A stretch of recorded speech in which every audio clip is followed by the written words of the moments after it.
प्रभाग क्रमांक 7 कडे संपूर्ण सोलापूरचं लक्ष लागून राहिलेलं होतं। प्रभाग क्रमांक 7 ची अंतिम निकाल आत्ताच जाहीर झालेला आहे आणि या प्रभाग क्रमांक 7 मध्ये आनंद कोलारकर यांना पिछाडीवर टाकत अनिकेत पिसे हे शिवसेनाचे उमेदवार जे आहेत ते 2000 मतांच्या फरकाने जवळपास विजयी घोषित करण्यात आलेले आहेत।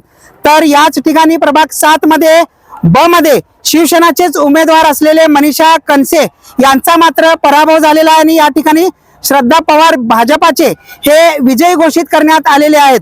तर प्रभाग क्रमांक 7 मध्येच क मध्ये मनोरमा सपाटे जे की ज्ञानेश्वर अप्पा सपाटे यांच्या पत्नी आहेत ते अवघ्या 100-125 मतांच्या फरकाने विजयी घोषित करण्यात आलेले आहेत। या ठिकाणी पुरुषोत्तम बर्डे यांच्या मुलगी असलेल्या उत्तरा बर्डे बचुटे यांचा पराभव झालेला आहे आणि त्यानंतर सर्वांचं लक्ष राहिलेल्या ज्या ठिकाणी सर्वांचं लक्ष होतं असं नाना काळे विरुद्ध अमोल बापू शिंदे यांच्यामध्ये अमोल बापू शिंदे यांनी तब्बल 3700 मतांपेक्षा जास्त मते घेऊन या ठिकाणी विजयी झालेले आहेत। अमोल बापू शिंदे यांचा दणदणीत असा विजय झालेला आहे आणि नाना काळे यांचा पराभव झाल्याचं या ठिकाणी एकंदरीत अंतिम निकालावरून दिसून येत आहे।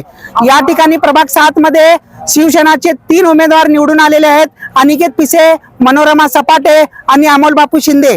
तर भाजपाचे 1 सीट श्रद्धा किरण पवार हे मात्र या ठिकाणी जिंकून आल्याचे एकंदरीत आपल्याला पाहावयास मिळत आहे।